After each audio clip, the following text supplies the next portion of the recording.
ان الحمد للہ وکفی والصلاة والسلام علی من لا نبی بعد اما بعد۔ آج کا ہمارا سبق ہے سحری کھانے میں برکت ہے۔ عن انس رضی اللہ تعالی عنہ قال قال رسول اللہ صلی اللہ علیہ وسلم تسحروا فإن فی السحور برکہ، متفق علیہ۔ انس رضی اللہ تعالی عنہ فرماتے ہیں کہ رسول اللہ صلی اللہ علیہ وسلم نے فرمایا کہ سحری کیا کرو، بے شک سحری میں برکت ہے۔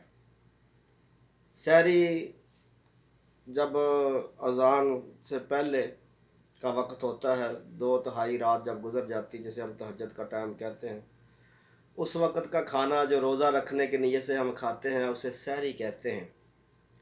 تو رسول اللہ صلی اللہ علیہ وسلم نے فرمایا کہ سحری کیا کرو، سحری میں برکت ہے۔ تو سحری کرنی چاہیے، چاہے کوئی کھجور کھا لیں، بھوک نہیں ہے، کچھ بھی کھائیں، اس میں برکت ہے۔ تو ہمارے اندر ہم کوتاہی کیسے کرتے ہیں کہ کتنے لوگ ہیں ہمارے کام کرنے والے، یا آج کل کرونا کی وجہ سے چھٹیاں ہیں تو گھر میں بیٹھے دیر تک گپ شپ کرتے رہے، کوئی کھیلتے رہے، کوئی اور ٹی وی دیکھتے رہے، اور جب 2-2:30 کا ٹائم ہوا شیطان نے تھپکی دینی شروع کر دی کہ نیند سو جا۔ اس وقت پھر کہتے ہیں کہ چلو یار ابھی کھانا کھا لو اور سو جاؤ۔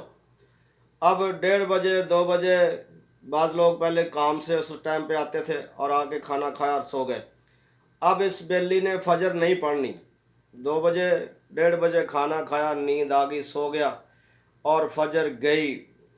پھر یہاں تو ماشاءاللہ اے سی چلتے ہیں، اللہ تعالیٰ نے بڑی برکت رکھی ہوئی ہے، اے سی میں تو پھر لائٹیں بند کر کے پھر کمبل کے اندر منہ چھپا کے دبا کے سوتے ہیں۔ پھر ظہر بھی گئی۔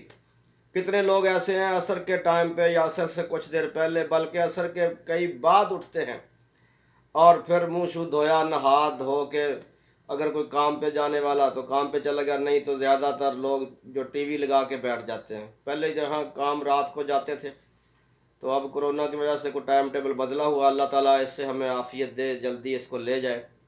تو میرے بھائیوں، جو بات میں کرنا چاہتا ہوں کہ سحری کرنے میں برکت ہے۔ اگر ہم سحری نہیں کرتے تو ڈبل نقصان کرتے ہیں۔ ایک تو ہم سحری والی سنت چھوڑ دیتے ہیں، اور دوسرا ہم فجر کی نماز چھوڑ دیتے ہیں۔ فجر کی نماز نبی کریم صلی اللہ علیہ وسلم نے فرمایا جو فجر کی نماز پڑھ لیتا ہے وہ اللہ تعالیٰ کی ذمہ داری میں آ جاتا ہے، اللہ اس کی حفاظت کرتا ہے، اور ہم وہ چھوڑ دیتے ہیں۔ پھر ہم روزہ کیسا، جب ہم نماز نہیں پڑھتے تو بھوک اور پیاس کاٹنے کا کوئی فائدہ نہیں ہے۔ وہ جو بھائی ہمارے 1:30-2 بجے کھانا کھا کے سو جاتے ہیں نا، کہہ دیتے ہیں بس ہم نے سحری کر لی، ہمیں نہیں بھی اٹھانا، اب ہم نے سحری کر لی ہے، اب ہمیں نہیں اٹھانا فجر کے ٹائم پہ، نہ سحری کے ٹائم پہ۔ اب اس روزے کا کوئی فائدہ نہیں ہے۔ یہ بیچارہ کھانا کھایا اور سو گیا، اور فجر نہیں پڑی، ظہر اس نے نہیں پڑی، یہ سمجھتا کہ بس روزہ پیٹ بھوکا رکھنے کا نام ہے۔ روزہ اللہ کے بندے پیٹ بھوکا رکھنے کا نام نہیں ہے۔ نماز پہلے ہے، روزہ بعد میں ہے۔ اگر تو نماز نہیں پڑھتا تو پھر تیرے روزے کا فائدہ نہیں ہے۔ سحری کریں اور فجر کی نماز پڑھیں، نماز پڑھنے کے بعد اللہ سے دعا کریں، اللہ میری یہ سحری، میری نماز، میرے عمل صالح اپنی بارگاہ میں قبول و منظور فرما۔ نماز کے بعد کے اذکار کریں، اس کے بعد اگر کام پہ جانا ہے تو جائیں، نہیں ہے کو آپ کا ٹائم ٹیبل بدلا ہوا ہے، سونا چاہتے ہیں تو سو جائیں، شریعت میں کوئی منع نہیں ہے۔ لیکن فجر کی نماز نہ پڑھنا، فجر سے پہلے سو جانا، اور سحری سمجھنا کہ میں نے رات کے 12 بجے 1 بجے 1:30 بجے کر لی، اب مجھے کوئی ضرورت نہیں ہے، یہ بھی سنت کے خلاف ہے۔